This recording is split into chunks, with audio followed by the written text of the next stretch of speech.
today's events, and I would just really briefly like to ask all of the three plenary rooms to tell us very briefly what you spoke about, and maybe what was there a central question that emerged, or something like that.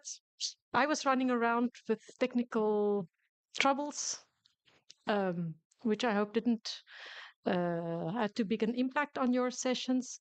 But from what I saw, it really looked very interesting and exciting. Maybe we can do something with this in the form of a shared publication as well, but let's think about that. There's a microphone.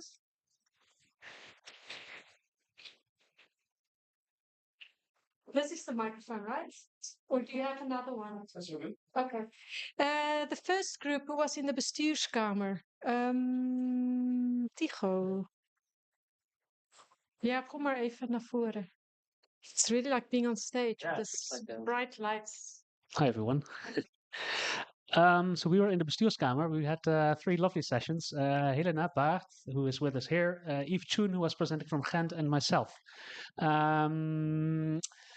Helena started us off on Afrikaans film. And then Yves continued with Breitenbach, writing Africa, and myself on the revisiting of the colonial archives in the Cape, 17th, 18th century.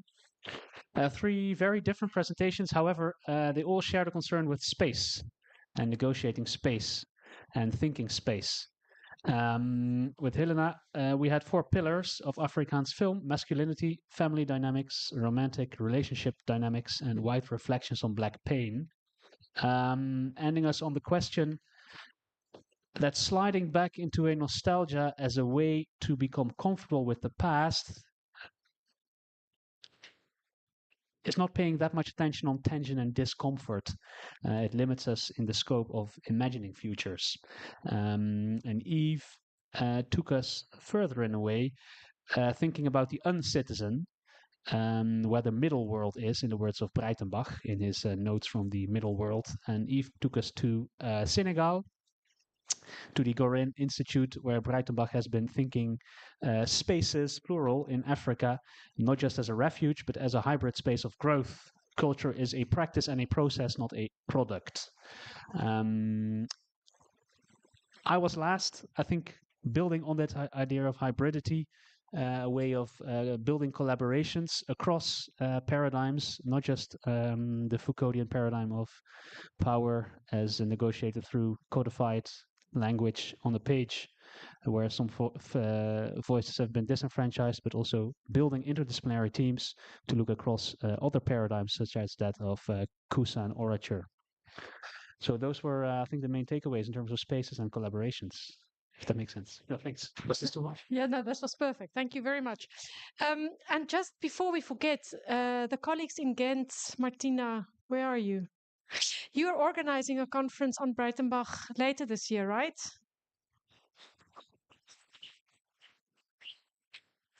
Anyone? 15th of June. Okay, so let me just repeat. The call for papers is open until 15 June. They can send it to you.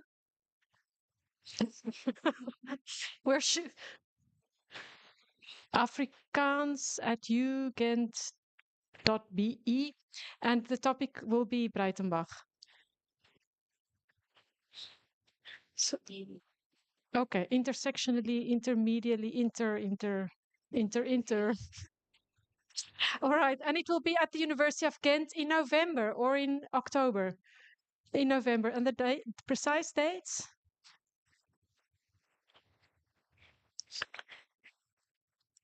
'26 and 27 of November. So I'm sure also through the Zuid-Afrikahuis channels there will be additional PR for this event, but just know about this already for now. The people who were in this room, the film room, who wants to say briefly? You had 4 presentations, so you had the longest session. Can someone tell us briefly what you spoke about or what was talked about? Anyone? Yes. Well, we had a very interesting and engaging and inspiring session on archives.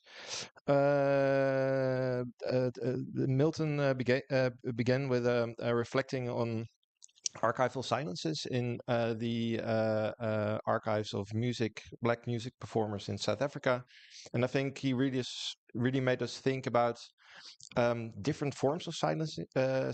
Silences are not always the result of involuntary power exchange, but also can be voluntary. And he really made us think about that. Thinking about three South African black musicians. And then Christian talked about a new project he is starting on the recuration of the Jacob Gordon collection in Rijksmuseum, which he's trying to put in dialogue with contemporary South African landscapes, especially along the garden route, by connecting material from the Gordon collection to documents about land restitution. And I think he also spoke a lot about digital means and digital interventions to give new meanings to archives. Then Jody talked about her project on intergenerational trauma and the archives, and I think her main point was that she was really speaking about embodied forms of archive and knowledge, and how these have been, how traumas have been passed on through intergenerational contacts. And she also talked a lot about intervention and about embodied forms of creating new forms of knowledge, or reconstituting old forms of knowledge and emancipating. And she told about her collaboration with Kaap's musicians, and I think also in the discussion we really talked about language as a repository of a lot of ideas that are very useful and important in present day society. And then finally, Mia joined us online, and she talked about her project on the music during the cultural boycotts of apartheid South Africa. And she talked about her difficulties of finding material on black experiences of music during the apartheid era. Again, a tale of silences, of gaps in the archives, and she told us about how she coped with those difficulties. And she talked about different forms of sources you can use, such as literature, for example, to recreate the daily experiences. But also, she showed how she was critically reading between the lines of white South African views on black experiences of music. So, in all, I think we talked a lot about archives, asymmetries in archives, and about all sorts of ways of to cope with that, either in our daily lives or via digital ways. Yeah. Very much. And the last group was upstairs in the library. Nina. Yes, so we were a lovely cozy group of just the three presenters and myself for most of the time upstairs in the library. So we would have loved more time. Oh yes, and Sinead joined a little bit later. We would have loved more time to chat, but our topic was on how the self is implicated in research very broadly. So the lovely Barbara Henke started us off with a discussion of Rothberg's implicated subject and how we can move beyond the dichotomy of victim, perpetrator, and even bystander added to that. We then discussed how in our contemporary research into these very difficult topics, we need to kind of try and avoid static categories and emphasize the dynamism of different categories, especially as it relates to traumatic history. And she showed us a couple of examples of projects that have happened in the Netherlands related to the Netherlands' history of slavery, such as the Bitterzoet Erfgoed exhibition, which happened in Groningen a few years ago, and the current Draden van onze Nederlandse slavernijverleden, which is happening all across the country. So yeah, sort of ways that in the Netherlands we're trying to process this history, which still makes a lot of people uncomfortable, but how we can start conversations about this and what these kinds of projects can lead to. Then Amal Sali went on talking about her current PhD project as part of the Taste project, where she's examining food traditions, especially in the Cape and the Cape Malay group in the Cape, where she is viewing this kind of food memory, cooking memory, as an embodied form of knowledge, which is transmitted through practice instead of sort of the more static archival sources, which historical research often uses. And I especially love this line, which she said, where she views the household as a site of intimate and unequal encounters and spaces where new cultural forms are produced. And she also linked this back to her own experience growing up in a Cape Malay household with a father who loved to cook a lot, and her own challenges trying to replicate his recipes nowadays with very opaque instructions. And viewing sort of culinary change as the object of study rather than its preservation. So focusing on transmission instead of preservation. And lastly, Imelda Hubis from Namibia was studying forms of Christianity in Namibian groups. And specifically spirituality and the spirituality as the afterlife of Dutch colonialism, and how these groups sort of moved up from South Africa into Namibia and embrace a very Christian identity in their own words, while still retaining some sort of afterlives of more indigenous forms of spirituality. And yeah, she's still early in her PhD project, but she was also discussing how she is implicated in her own research and what she expects to find. So broadly speaking, I would say we discussed how memory can be embodied and knowledge can be transmitted through practice and not just sort of static documents. And my own sort of questions, which I wrote down from the discussion, were: how can we view cultural practices as manifestations of desired cultures or realities, as well as desired futures? And what are our responsibilities towards the narratives we create in terms of our positions in society as academics or as activists or cultural historians? Yeah, what are our responsibilities towards what we write and what we produce and the audiences which consume them? Thank you very much. Thanks very much. Thanks for all the reporting, also for these questions to think about. I think it's good homework for us to mull over these a bit more. But there's still a bit of additional input before we have everything together to do the reflection. So I would like to ask Vincent for your presentation. Vincent Kuitenbrouwer is historian at the University of Amsterdam. He will tell us about a very interesting project he's doing on transnational archives and work on transnational radio and broadcasting. And straight after that, we'll go into the concluding discussion of today's program between Heidi Senkuba and Sean Fitzpatrick. Heidi is arts practitioner from Durban Technical University. No, Durban University of Technology. Sorry. And visiting at the moment. And Sean is director of ZA Magazine, and they've been working together on a very exciting project and are working together still, called Glitching the Future. There was a symposium or conference organized around that last year in October, and he'll be speaking more about that and other aspects of transnational collaboration, I hope. But I'll give the floor first to Vincent, then we'll put the chairs here, and then you can go straight on with your discussion. And we'll end with a short proposal I would like to pose to you, and then drinks, which we've earned by that time. We've already earned it, but we just need to be a bit patient still. Thanks. So as Rosalie said today, this place, Zuid-Afrikahuis, does not only hold sources, which I will present today also a little bit, but it was also a site of where history happened.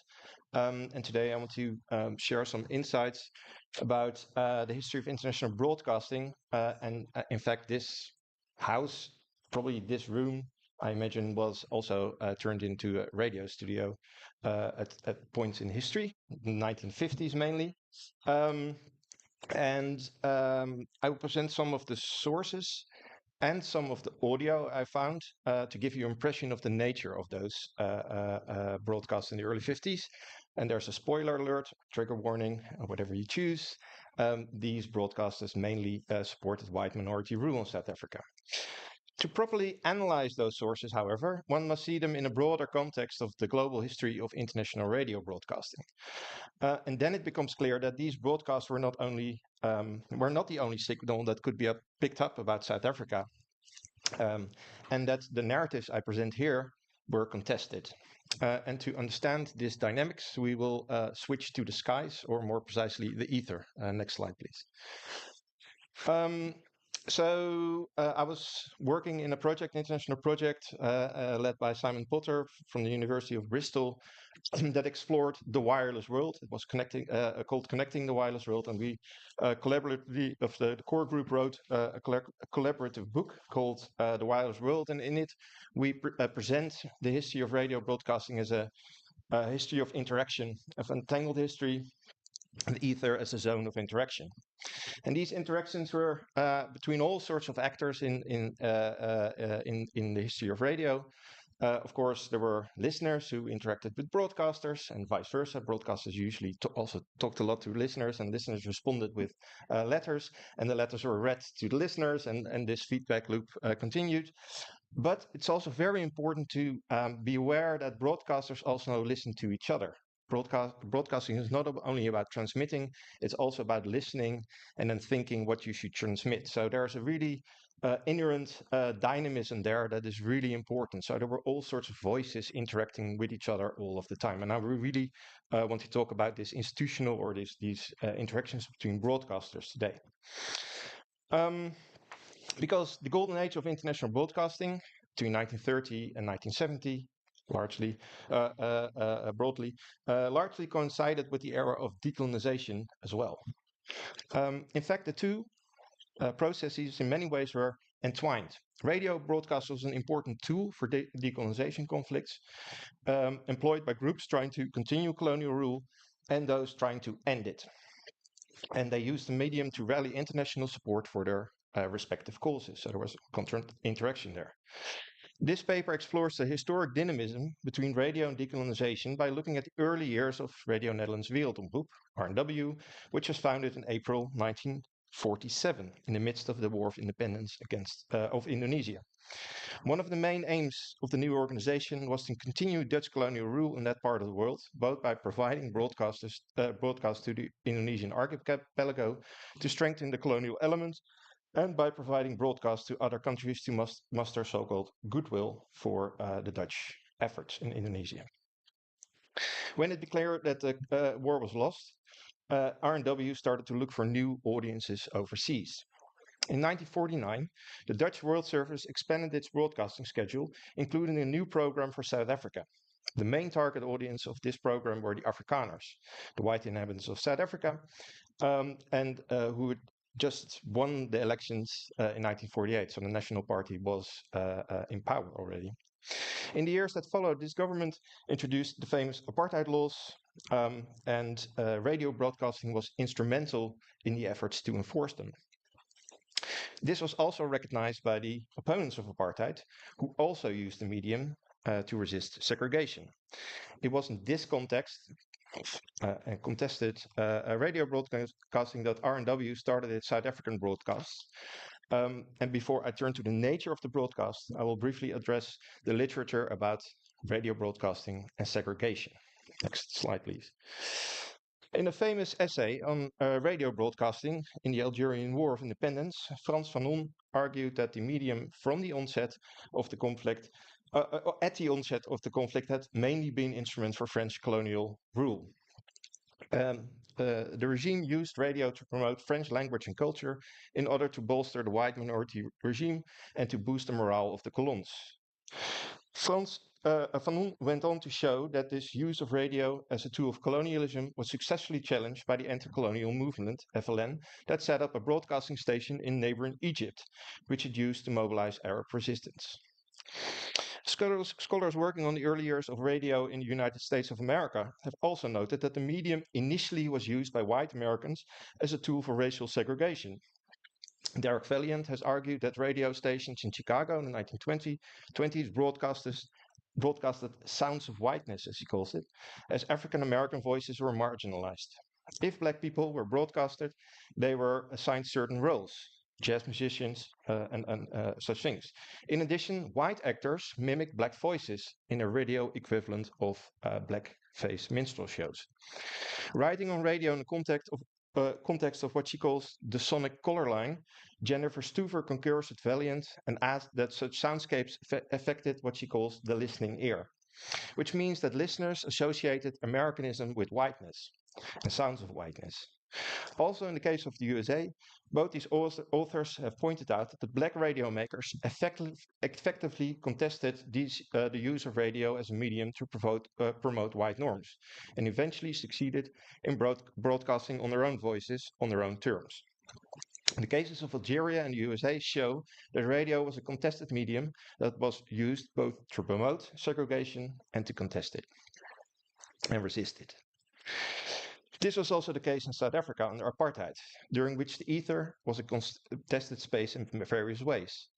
In the context of the rise of Afrikaner nationalism, which resulted in the 1948 election of the National Party, the Afrikaners first successfully promoted Standard Afrikaans, which was an important marker for the identity of the movement. And they used the South African Broadcasting Company, SABC, or Zuid-Afrikaanse Uitzwaaicorporatie, SAUK. I will refer to SABC because it's easier. After its foundation in 1936, English was the dominant language, with an estimated 80 to 20 ratio. But in 1938, Afrikaans was granted its own Channel B. And in the years that followed, this channel developed into an important medium for Afrikaner nationalists to support, to mobilize supporters. In the decade after the MP came to power in 1948, the grip of the anti-apartheid apartheid government on the SABC gradually increased, and full control was established by 1958. In that period, the Afrikaans service became an instrument to mobilize the MP electorate by creating unity in this group, with broadcasts mainly featuring folk music and important ceremonies of Afrikanerdom. It's very important to remember this. In a further effort to legitimize segregation laws, the SABC broadcasted what it called Radio Bantu between 1960 and 1994 to make pro-apartheid pro-apartheid propaganda in various black African languages. This type of broadcast must be seen as an attempt to appropriate black voices to serve the goals of the white minority rule. However, as was the case elsewhere in the world, there was resistance. Seki Bakiba Legoiti has shown that a number of black presenters in the Northern Soto program challenged the racist hierarchies within the organization of the station by occasionally slipping in subversive lines in their broadcasts, which were not picked up by the censors. Moreover, black liberation groups in South Africa started their own radio organizations to contest the broadcast of the apartheid regime. The most prominent contender of the SABC was Radio Freedom, a station established by the armed wing of the African National Congress, Mkhonto weSizwe. However, it took a long time before the station was able to establish a foothold amongst listeners in South Africa to mobilize them for the cause of the liberation movement.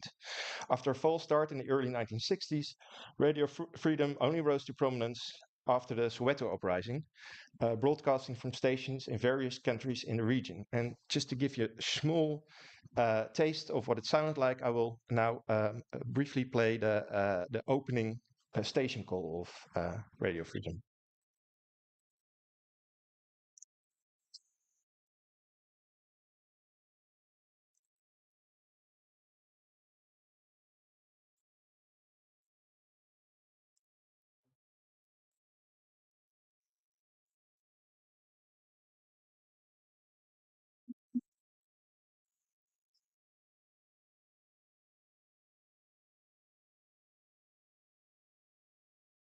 Thank you. So this is only a small clip. It comes from a YouTube clip which is based on a record that was made with a compilation of clips. I haven't found a source of that record, but I hope that it's based on the audio archives that are kept in the ANC archive, I think in Fort Hare. So it's something that needs to be further developed. But taking this timeline in consideration, it's safe to say that Afrikaner nationalism and apartheid ideology dominated in the early 1950s. So we're now in the phase of radio as a tool for segregation. But I just wanted to let you know that this is by far not the only story that is to be told about South African broadcasting to South Africa. I'm now working on a project to actually unpack this interaction between the Netherlands and South Africa throughout several decades, and then discovering these different phases. And again, talking about futures, I think my main point would be that it's very important to that such research is not done by me in the Netherlands only, but it's very important to build up an international network of scholars working in different archives, bringing together different archives, and bringing also together a group of people who listen to these archives from their own perspective. So in that sense, we need to recreate the ether a little bit more. Right, but back to the 1950s, where there was a lot less diversity. Can you give the next slide? In his inaugural speech for the Afrikaans program on the 1st of November 1949, RNW director Henk van den Broek stated that it was better late than never to start with the direct radio broadcast to South Africa, implied that he would have loved to start it earlier. For radio makers in the Netherlands, South Africa had been a region of interest from the start of international broadcasting by the Philips Company in 1927. At the time, radio was considered a tool of empire, broadcasting to colonies in Indonesia and the Caribbean. And at that time, South Africa was mentioned as an important region too. The Second World War prevented these plans from being executed, but it was clearly not forgotten in 1947 when RNW was founded. The year later, the election of the MP did cause a shock in Dutch public society, especially because radical Afrikaners had been pro-Nazi during the Second World War. There was also some criticism of racism, but this did not deter Van den Broek to start this Afrikaans program. And this program was very much based on the idea of stamverwantschap, which was mentioned earlier. And of course, a very important symbolic moment was the landing of Jan van Riebeeck, which in this view was the beginning of the history of South Africa. I will now let you listen to a clip from 1952, which was the tricentenary of the landing of Jan van Riebeeck, which was greatly celebrated in South Africa, founding myth of apartheid, but was also very the topic of very many broadcasts from the Netherlands to South Africa. And one of the reporters of the Afrikaans program went to Culemborg, which is the place of birth of Jan van Riebeeck, where he interviewed some school children. And you can read along.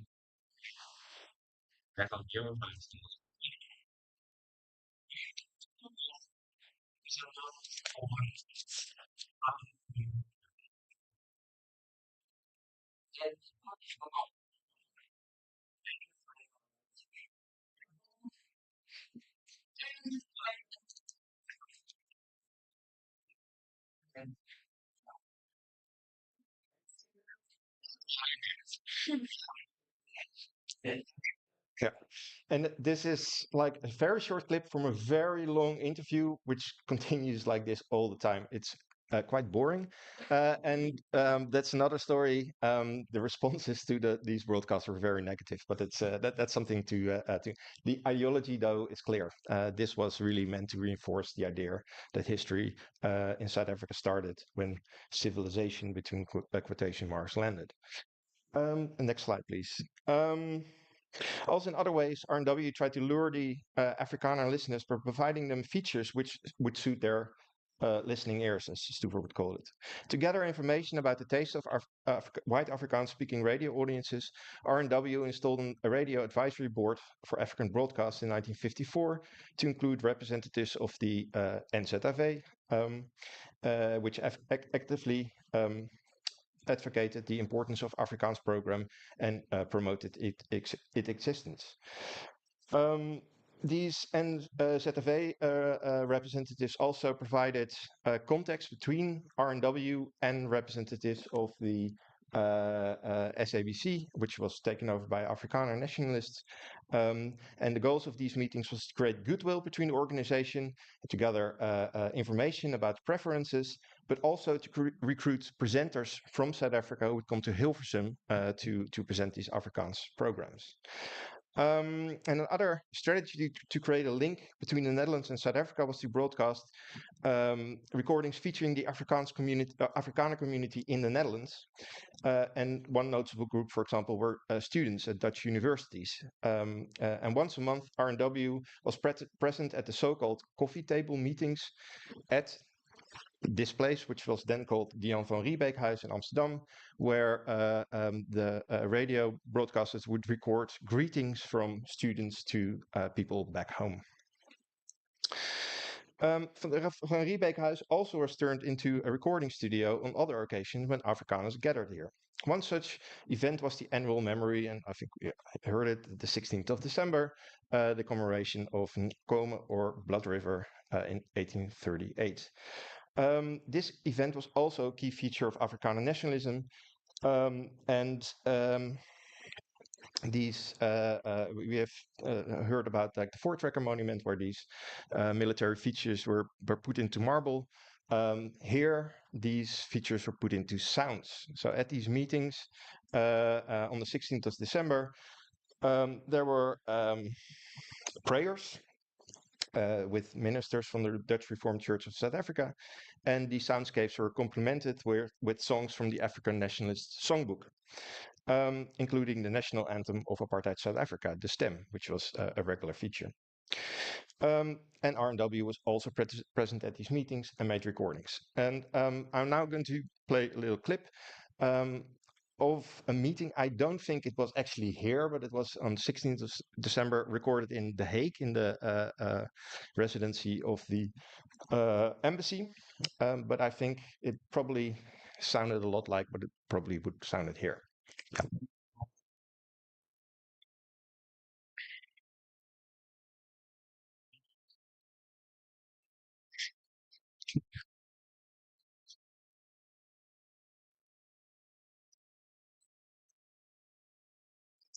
Yeah.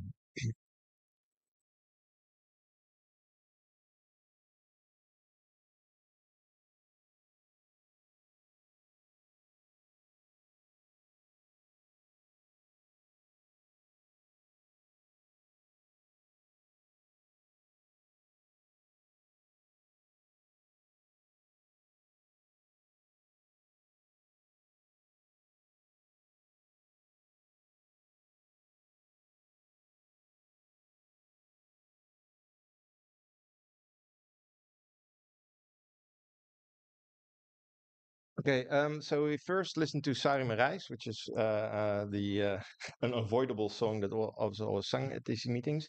The last bit of the clip, I think it's a feeble impression of a Zulu chant or something. I'm not sure what it actually is, so it's something to be further explored. But I think this is probably also maybe a form of black minstrel, sonic black minstrel impression. Right. To conclude, last slide. In a speech on the 10th anniversary of the Afrikaans program, an anonymous speaker argued that radio broadcasts from the Netherlands provided Afrikaners with a voice from the homeland, as he called it, stem uit die stamland. It was the only Afrikaans program outside the borders of South Africa. While this might have been the sole intention of broadcasters at the time, the broadcasting program contained a lot of features that supported the narrative of the apartheid government to legitimize white minority rule. And it's telling that I did not find any traces of black voices in the material about the first 10 years of the South African broadcasts of Radio Netherlands. The silence can be explained by the strategy of the Dutch station in this period, which was firmly rooted in the idea of stamverwantschap, using radio as an instrument to connect Dutch people with their white kinsmen in South Africa. Although contemporary Dutch and Afrikaner sources present this concept as a logical outcome of history, it was a construction that had political and ideological implications in the context of the early apartheid regime. As has been argued, R&W broadcasts included key sonic features of the myths surrounding Afrikaner nationalism, commemorating events that were celebrated as moments that led to white supremacist rule in South Africa. Moreover, there were close institutional ties between R&W and the SABC in attempts to attract Afrikaner listeners.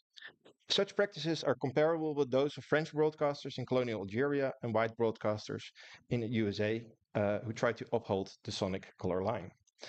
As was the case with examples from Algeria and the USA, these broadcasting practices that were meant to accommodate the white listening ears were contested by other organizations that became active in the ether.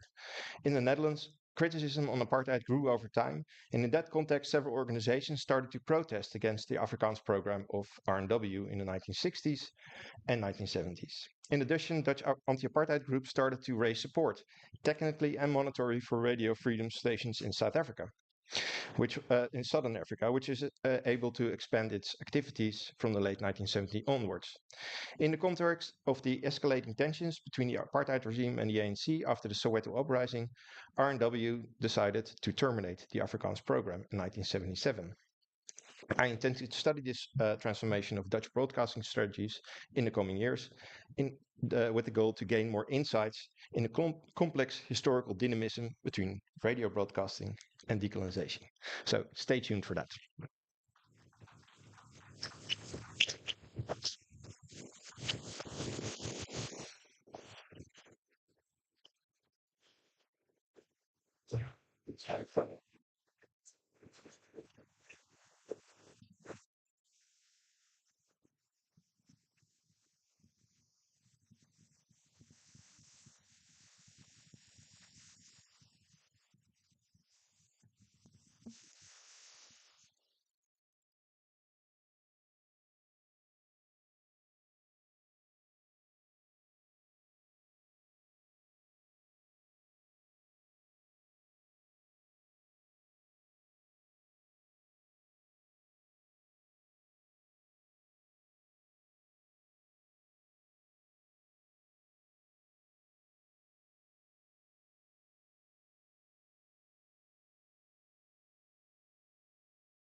This talk is announced as how to glitch the future, question mark.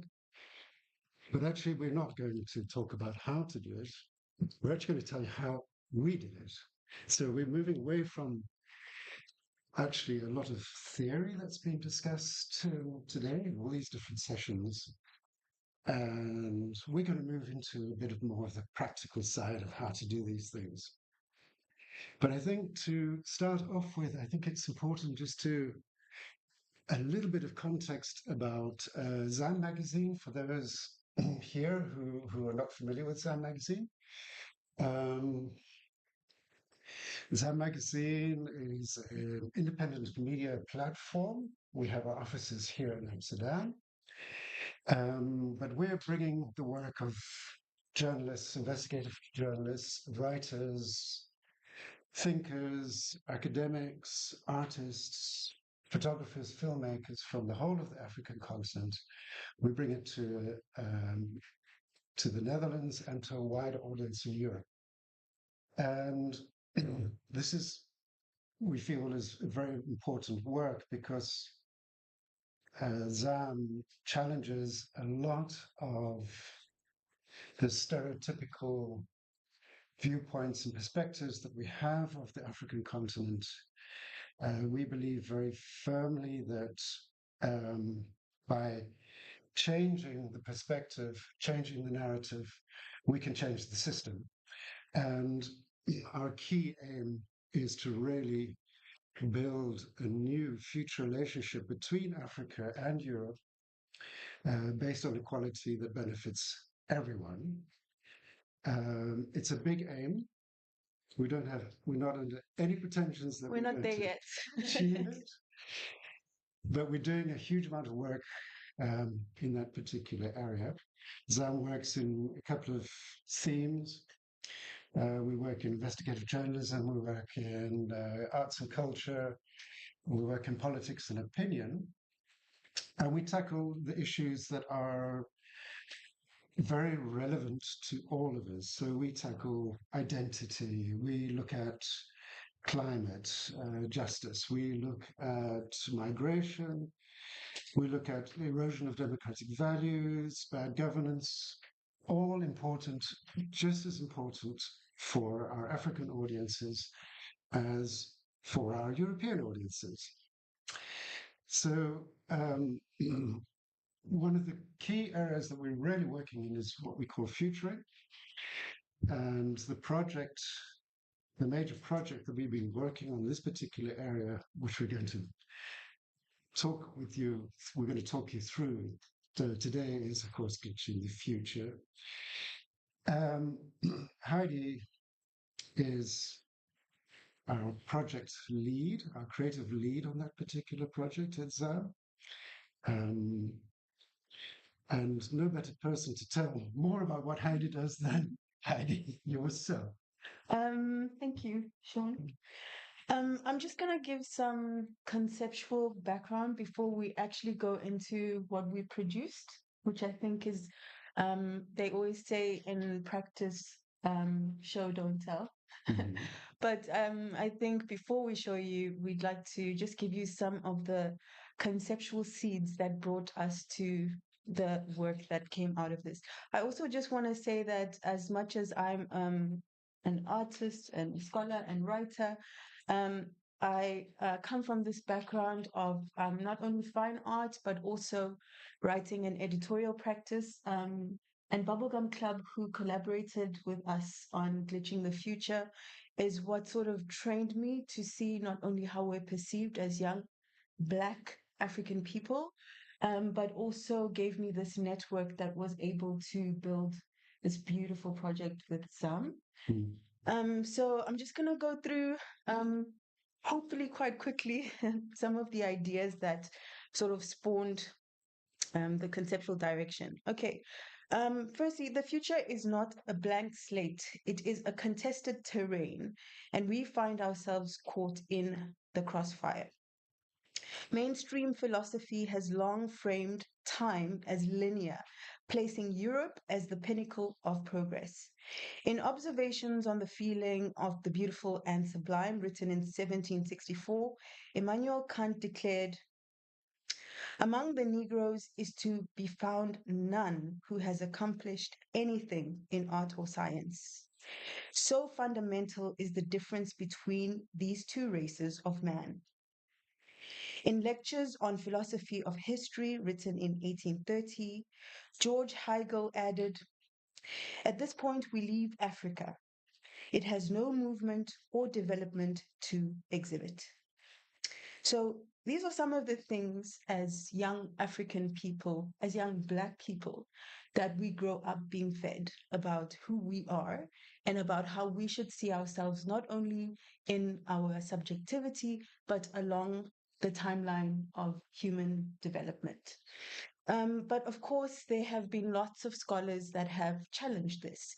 I want to quote Dipesh Chakrabarti, who wrote Provincializing Europe, Post-Colonial Thought and Historical Difference, that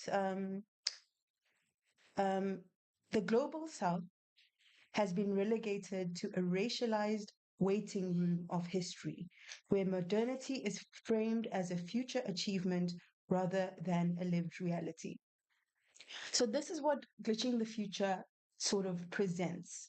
The idea that time is not something that is written firstly from outside of ourselves, that there's a history that we're meant to be taught and to be fed about ourselves, but that time is constantly unfolding and that we are part of that unfolding, that we will not be told where we sit in history, and we will also be taking part in the building of a future. Of course, in terms of practice, lots and lots of Black people have been attempting to do this. And I look to Afrofuturism as one of the frameworks that has explored these thoughts. Although the term was coined by Mark Derry in Black to the Future, Afrofuturism has been shaped by practitioners like Sun Ra, who have blended cosmic myth and futurism into Black culture.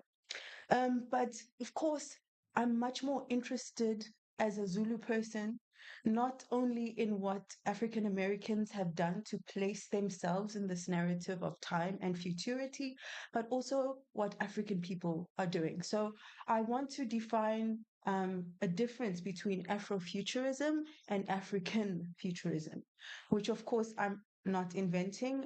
People have made that distinction before. And I want to talk to African time as something that, of course, is looked at often in a negative way, right? We're always late. We don't understand punctuality. We don't understand timeousness. But look at it more as a way of thinking about how Black people deal with time when they decenter whiteness.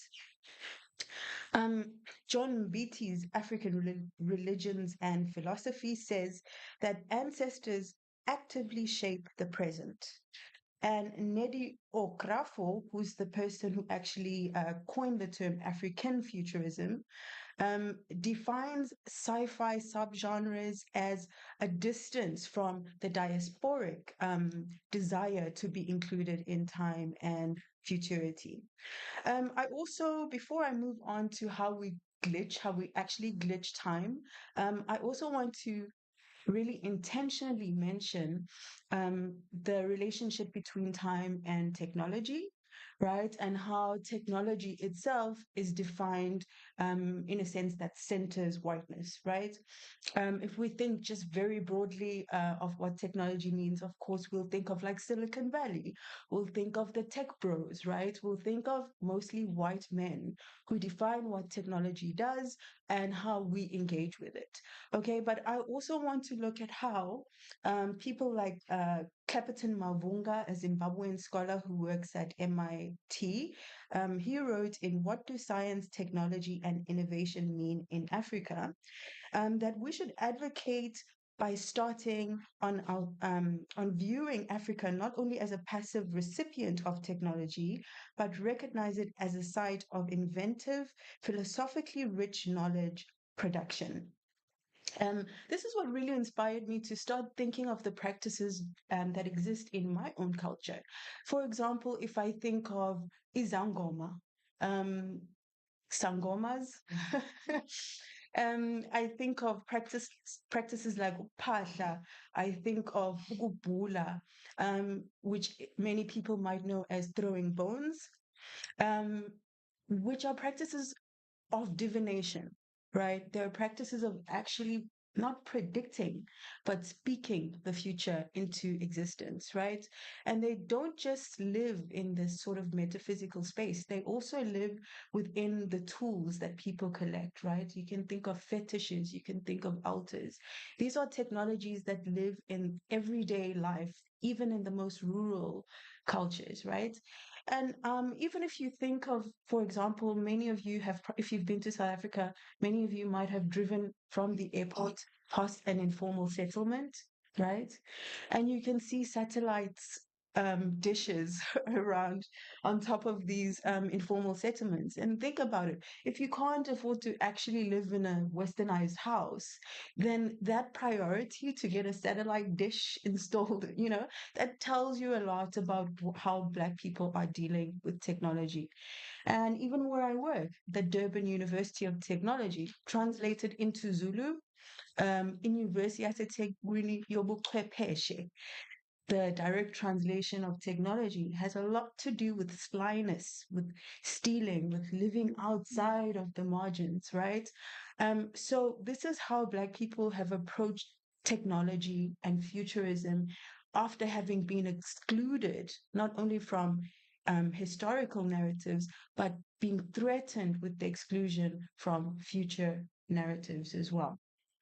South Africa has a long history of hacking. Historically, of course, white suburban users of technologies would have been people who hacked, right? But nowadays, Black people are hacking too. Think about the Nigerian prince, right? Think about the African scammer. These are cultures that are not only emerging, but ingrained in how Black people live, right? So this project has a lot to do with refusing not only to center white dominant narratives of what technology and what time and the future and the past mean, but also not only highlighting but generating new ways of how Black people are already practicing, right? Are already writing themselves into these narratives. I think I'll leave it at that point. We do maybe want to present our manifesto, Absolutely. right? So, yeah. It's the next slide, actually, please. Yeah, so very clearly a deep well of knowledge that Heidi's just alluded to and gave us some insights to, that's just not being used in the technology that each person has in their pocket in this room. We wanted to change that. We've created, how did we do it? So we've done it in very many different ways. And one of the ways we've done it is this particular pack of, it's actually, so it's not to be kept, it's to be handed around as a complete. Okay, we'll hand them around separately. They can be handed around separately, but it is, we published this as a kind of a zine, actually. But we also created a manifesto in a video form, which I think we should start with that. Yeah. So let's have a look at that.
So, rebuilding. Next slide, please.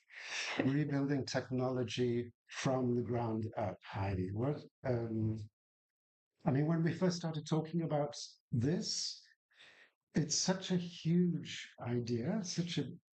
It can be very, very daunting. And what we found as we began to work on this is it wasn't daunting at all. It was inspiring. It gave us so much energy to want to get this project created. And how do we go about it? I remember we looked at this particular statement from Minnie Salami, And the highlighted text here, it will take a wet and fluid place where thought leads to discussion, where discussion leads to awareness, to quench the flames that are burning on the continent. And so we took this as our departure point of how to bring this project to life. This slide we included in our presentation pack to a main funding body. The funding body was, in the Dutch, it's called Stimuleringsfonds for the Creative Industry. So it's a creative industries fund in the Netherlands.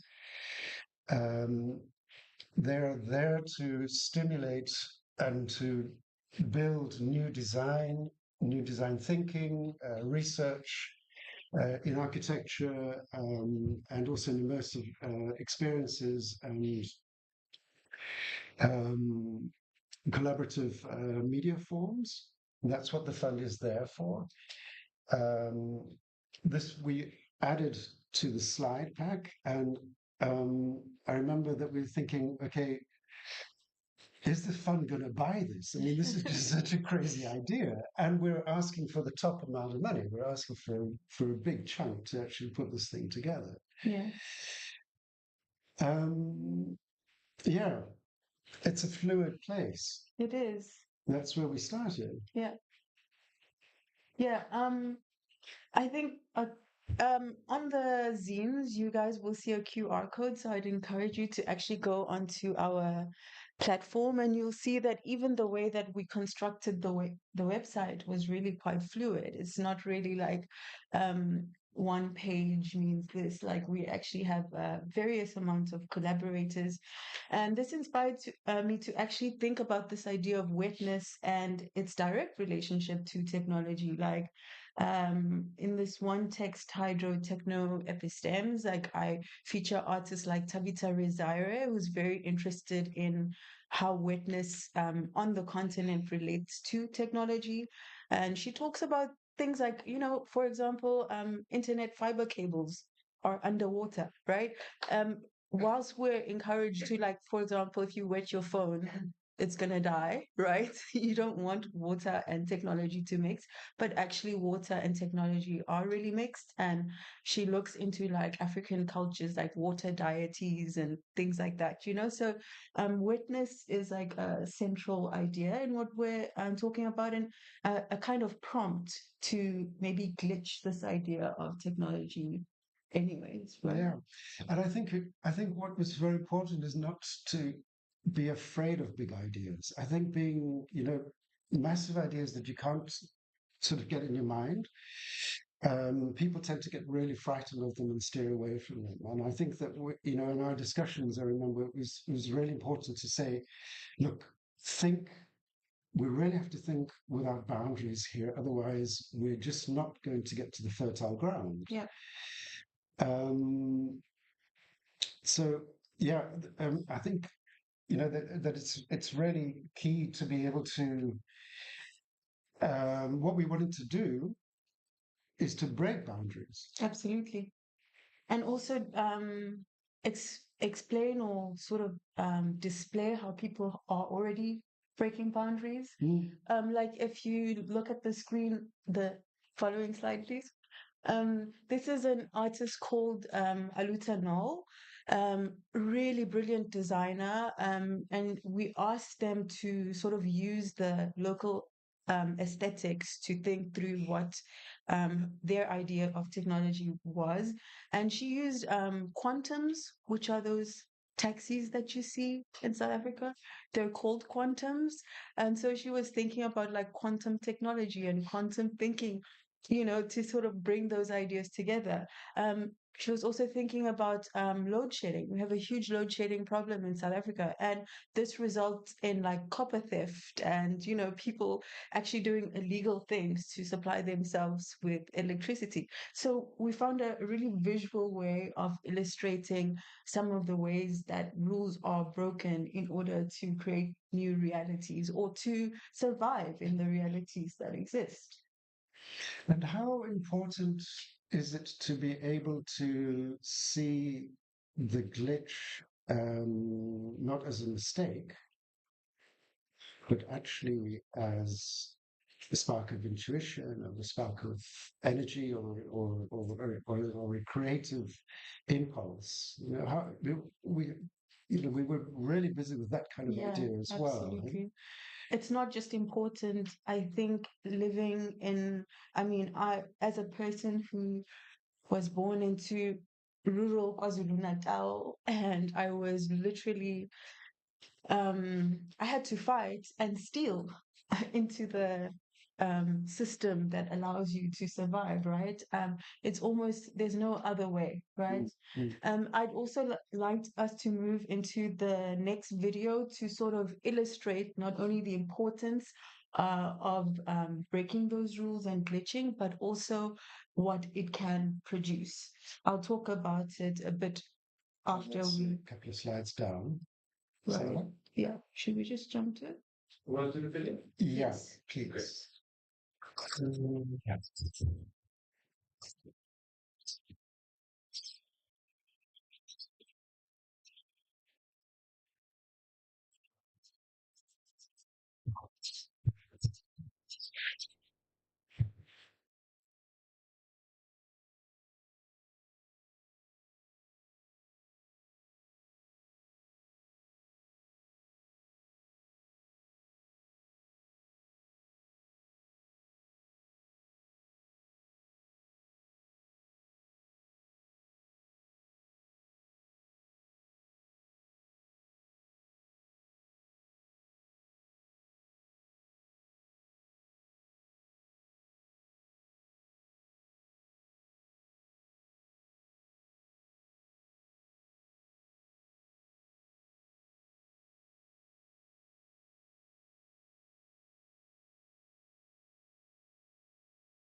Right? Self-explanatory. I don't even have to.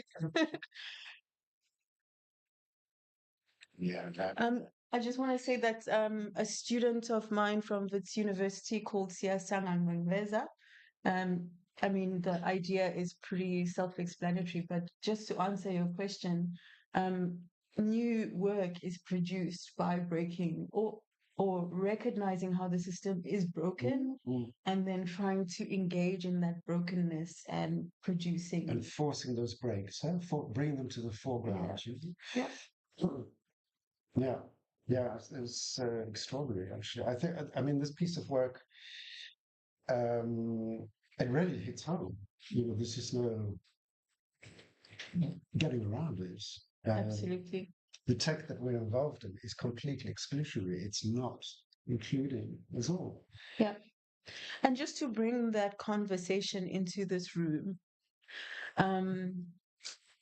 obviously talking about the future or trying to glitch the future is a speculative practice, but it is also a form of advocacy, really, to say that we're in Zuid-Afrikahuis, yes, but I'm South African.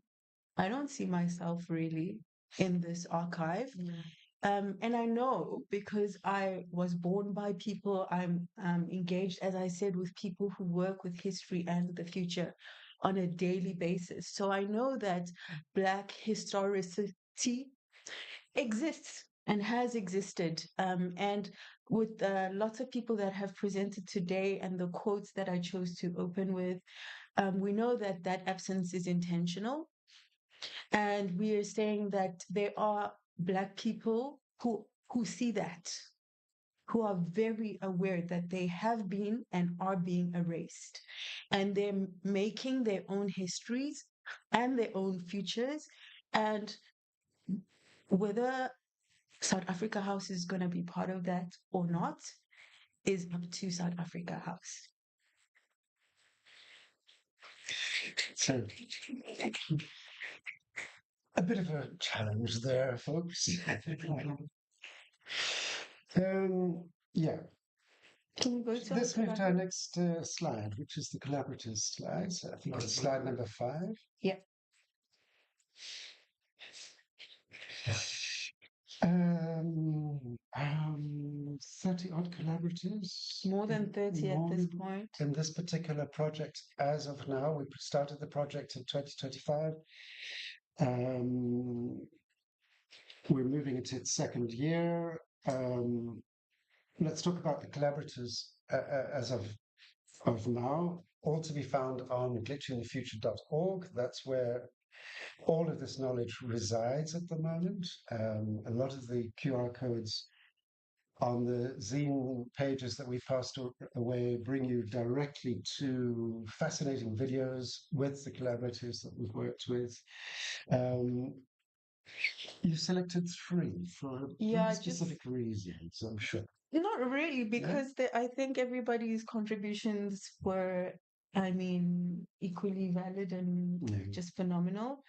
But I think because of the varied nature of their collaborations, maybe it might be important. Natalie Paneng is an artist who's really interested in making up worlds. Which I think that's why it's important when you're thinking of the future to actually have a visual manifestation of that made up reality.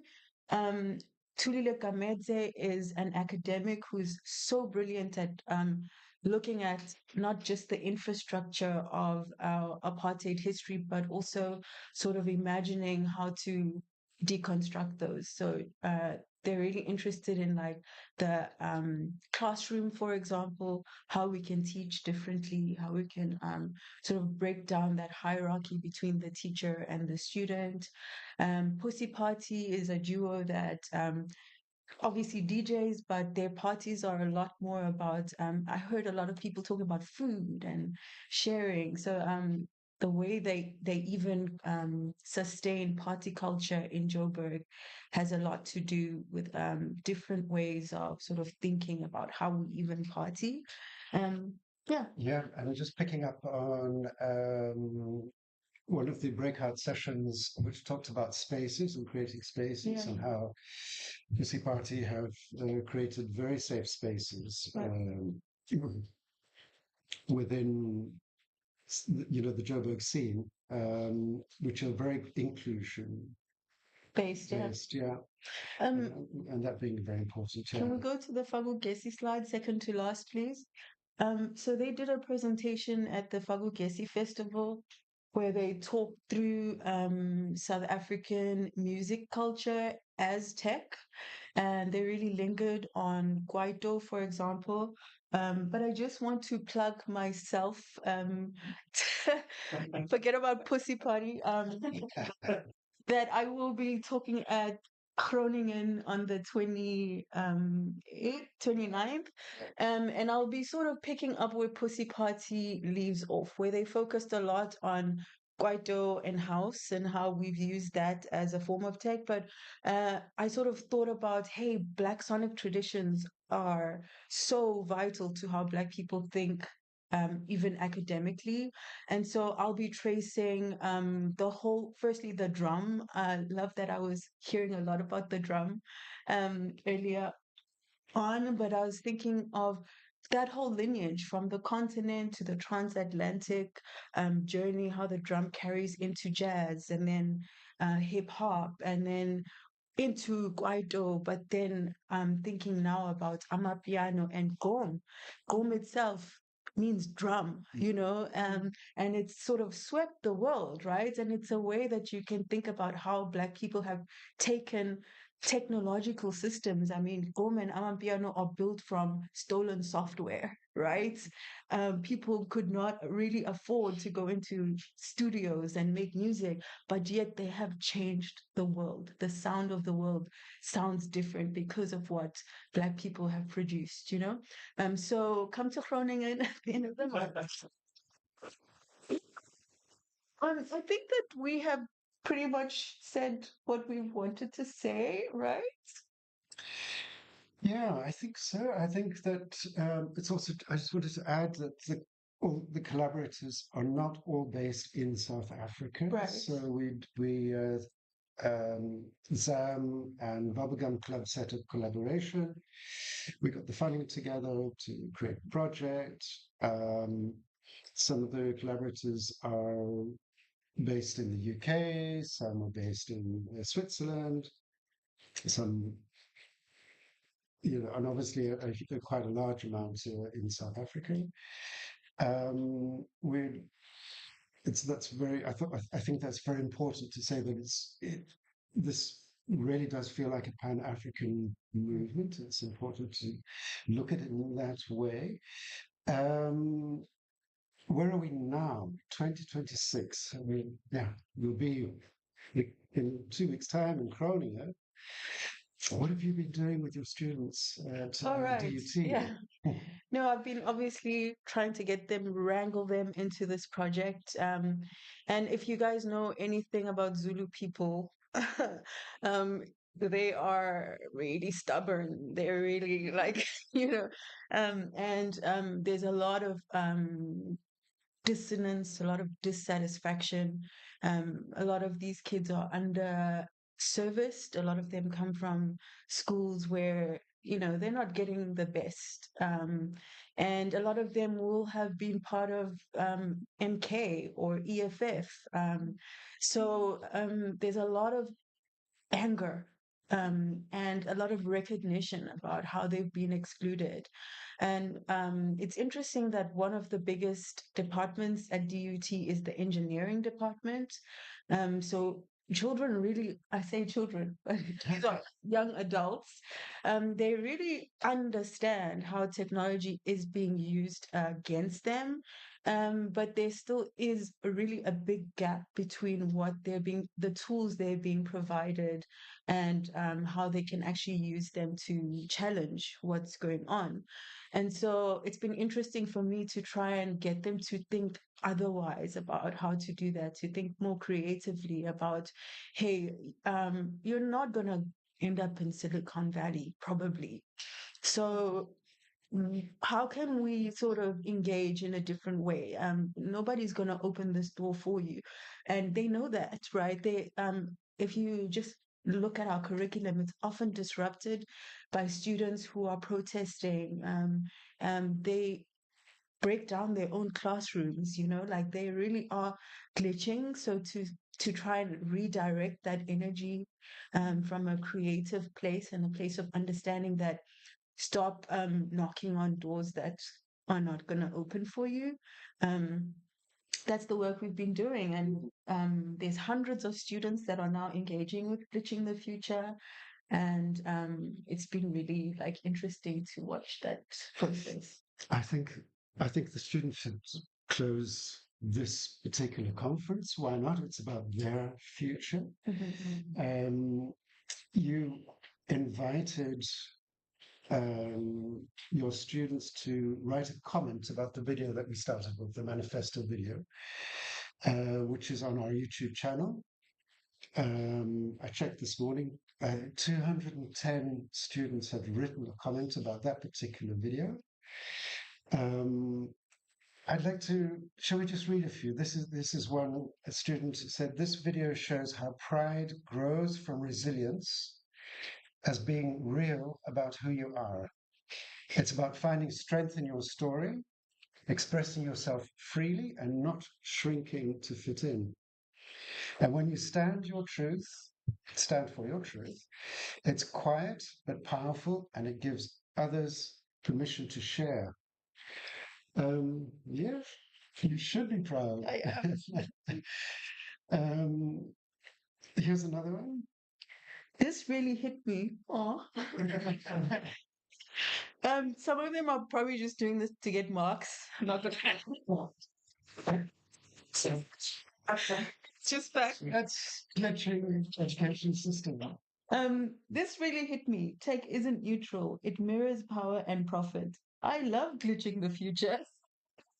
To rebuild with care, community, and many voices. We're not just fixing the systems, we're reimagining them. This message matters. We deserve better tools. Well, that comes from the heart. And I think this one really is the most powerful. This stunning video, well, another mark there. This video serves as a powerful wake-up call. It proves that we can challenge tech monopolies simply by refusing to play their rules. And instead of just complaining about digital bias, the future uses open source tools and community networks to help us reclaim our agency and to shape our future. So, an 18-year-old, under your guidance, exposed to this particular project that we're now talking about in Amsterdam, that is moving to Groningen, and it's just growing and growing and growing. Yeah, I mean, that's really empowering. it's amazing. Yeah, and thank you to Zuid-Afrikahuis for hosting us. We obviously have some criticisms, but it's also very inspiring for me to go back to Durban and be like, hey guys, I just shared the work that we're doing. If I can do it, then so can you. I cannot tell you how inspiring it is for my students to just watch me do that and be like, whoa, this world is like, it's doable, you know? So I really appreciate this opportunity and, onwards and upwards. Absolutely, yeah. Thank you, everyone.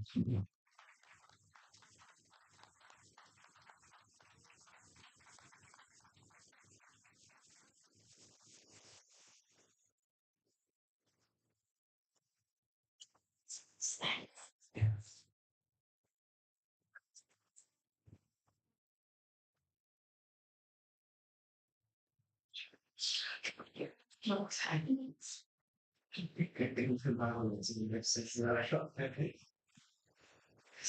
Thanks very much for this lively presentation and for the critical challenges thrown to all of us.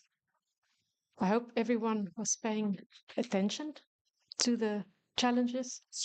I would just like to know if there are some questions or remarks at this point, either to Vincent or to Heidi and Sean about the presentations. Michael. Oh, just a comment on Vincent's presentation. I think in South Africa, when it came to radio, FM broadcasts came about around about 1961, 60, 61. And that, to a large extent, also had an impact on the reach of radio freedom, because radio freedom, as well as, I mean, RNW, could not broadcast on FM. And access to FM radios were kind of popularized and marketed very well, where shortwave radio started to decline. You really had to go and spend money in order to get that. You did have some broadcasts, I think, going over medium wave, but in South Africa, medium wave really only becomes clear in the evening, as is the usual case. And in fact, in Kimberley, where I'm from, we never got radio freedom, even though one would look for it. So it wasn't really possible. So I just thought I'd mention that.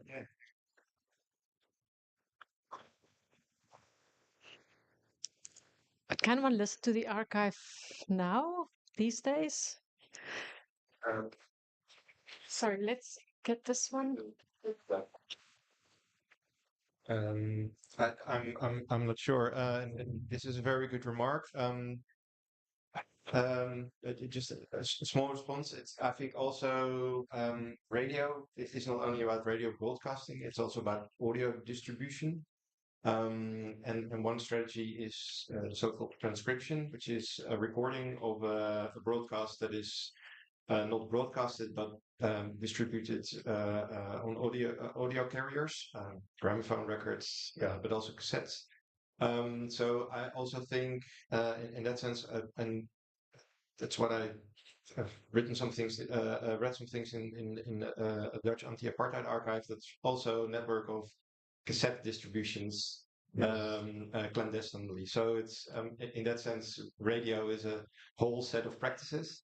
Very valid remarks on reception and technologies, but there were other strategies as well to circulate certain clandestine audio. It's I think that needs also to be part of the discussion. That's part of the technologies and how you can glitch technologies and that sort of thing. So I think we've both our papers are really were talking about these forms of resistance. If there's any audio left, I wouldn't know. That is something really that needs to be discovered in the coming years. Hopefully also with help of South African collaborators and people who might be able to and who know more about it than I do. Yeah. Thanks. I was listening to you and I thought, it's not just these South African students that learn very valuable lessons and are sort of thinking how the system is working against them and how they can start developing all kinds of strategies to take a position against it and to respond. But also, this is something that our students here in the Netherlands need to learn. I'm thinking of Lauren Berland's idea of cruel optimism. And I think many of our students here have a sense or think that the system is fine for them and it's working for them and they can work in it and fit into it. But I think we're all in for a big surprise in the end because it's not. It's really designed and driving towards advantages and effects for only a very small and few select people. So it's a very valuable insight that holds for us here as well and for the young people here as well. So I would like these groups to somehow get into connection with each other and to sort of become aware of this. Also, I'm thinking that in the Netherlands, the system is so optimized for efficiency and for how to really just function and operate with the minimum of input and investment and the maximum result and effect. That it is really over protocolized, too many protocols that direct what we are doing. So it's really hard in such a context to find that space, but obviously incredibly important and necessary to think about this. And some of this public thinking at the moment of what to do in cases of when the system might fail, this imaginary is now starting to develop in the Netherlands and all around in Europe. Actually, all of these national governments have started producing pamphlets and leaflets with advice on what to do if the system fails. But I don't think we really understand what it means when the system fails. We're sort of still thinking. So glitching, I think, as a way to think beyond the system is a very useful grassroots kind of agility that would be very good for all of us, maybe to do a bit of like daily yoga or something like that. I don't know.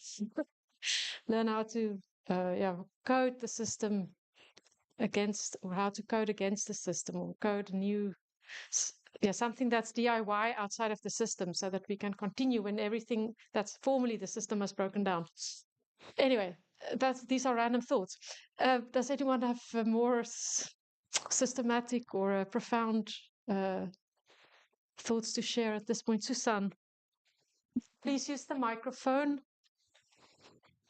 Information question, because my students hate me because I never tend to understand. If you can explain African feminism to the group, because there is a difference. I think that's a nice information point to just talk about. And I was thinking, if you think Lakoff and Johnson's work on argument is war, and that we understand life and experiences via metaphors, and you say, I'm critical about the house as well, that's fantastic. But can we glitch that argument is war type of talk into something like, let's GPS this, let's navigate it together, or let's stokvel this. I was trying to think about, in South Africa, we have to solve problems together all the time. And it links to what you are saying. I find the Netherlands a very ineffective system very often, because at home, there are rules. Some of them are followed in the academic life, but if a student struggles to finish her degree because of payment. We find ways. We find ways to get it done. And it's outside the rule system completely. And that's very effective because you get a person advanced in life. So maybe the information question on African feminism, can't we think together about glitching this war argument is war type of thing to become a more problem solving thing, together thing? I don't have a good metaphor, but that's what I desire.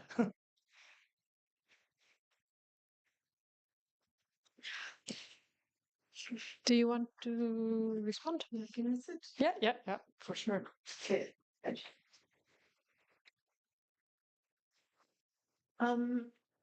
I don't know. I think I've found my bit. Let's just put them back a little bit more. No, wait. Just a little bit. Yeah. Okay, a lot of effort for not really having an answer. Um, African feminism is a strange one. The first thing, obviously, I think that roots from trying to make a distinction between feminism and Black feminism, right? And I think that is rooted in recognizing that, especially in America or in the diaspora, feminists, white feminists, excluded Black feminists, right? And so a lot of people were not only trying to place Black voices within the feminist struggle, but also trying to highlight some of the ways Black women contributed in different ways to white feminists. And so I would define African feminism in a similar way, the same way as making that distinction between Afrofuturism and African futurism. It's more about highlighting erasure, right? Rather than saying that there's a sort of fixed definition of what something is. And I'll even argue that the desire to have a linear or simple narrative of African anything is not an African imperative. I think a lot of people who are born on the continent understand how huge the continent is and how many different trajectories and, so to say African feminism to me is coming from a place of a desire to, you know what I mean? So I don't necessarily have a clean answer for you. I would just say that it probably is fair to say African feminism because we don't want the erasure of just feminism or just Black feminism, but to say we have a clean definition of African feminism would not be fair. Yeah, and the same with a solution or I don't have the answers. I really don't. But again, erasure is a problem in Western uh, culture. It is, and you can find that problem in most fields where if you want to have, as you said, Peter, if you want to have a wide story, then you have to put yourself in opposition to Blackness, right? And so to say that I have like an answer to how Zuid-Afrikahuis could be more diverse would be, again, me talking to a sort of like to whiteness or to, which I'm not interested in. I don't think any of my work has got anything to do with answering to whiteness or to trying to include myself in whiteness. My work is about finding a generative energy in that exclusion. And I think it is, if there's such a thing as whiteness, then it's whiteness's responsibility to find a way to be included in that grander narrative of what humanity is actually doing. Ke kopa o tswarelo ma, I think you misunderstood my question. My question was about the metaphor. The metaphor of I am critical about X or critical about A. I find that way of speaking problematic because it's assuming that there are parties. It's assuming that we're not doing things together. So I was asking you about a metaphor, and it's not something we can sass out here today. I've been thinking about things like I'm snowed under. There's bloody no snow in Vanderbilt Park. Why am I saying I'm snowed under? I must say I'm parched. Okay, I think I'll sit with that misunderstanding. Thank you. That's good. But I'd love to hear metaphors. Let's talk metaphors. Well, it might be, but maybe was next time. I would actually like to suggest more talking, which I think is a good idea. Today, a group of very interesting people were convened together, and I'm very grateful that you all came here today and accepted the invitation to be here, to share your work with us, with each other, to exchange ideas, also noticing where things become difficult and where we're treading on thin ice, even though it's summer. But I think this is the purpose of discussing. If we would all just agree with each other, the purpose would be quite pointless, I think, and rather boring.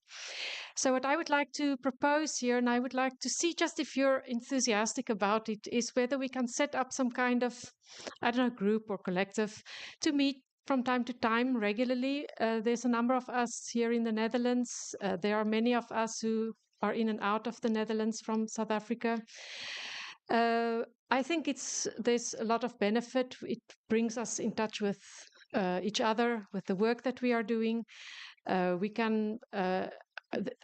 started this day in my head to think of a way to get my PhD students to get to know each other and to just be introduced to one another. And so it was really for them, to be honest, that I started thinking about this and how to make them the basis of some kind of group.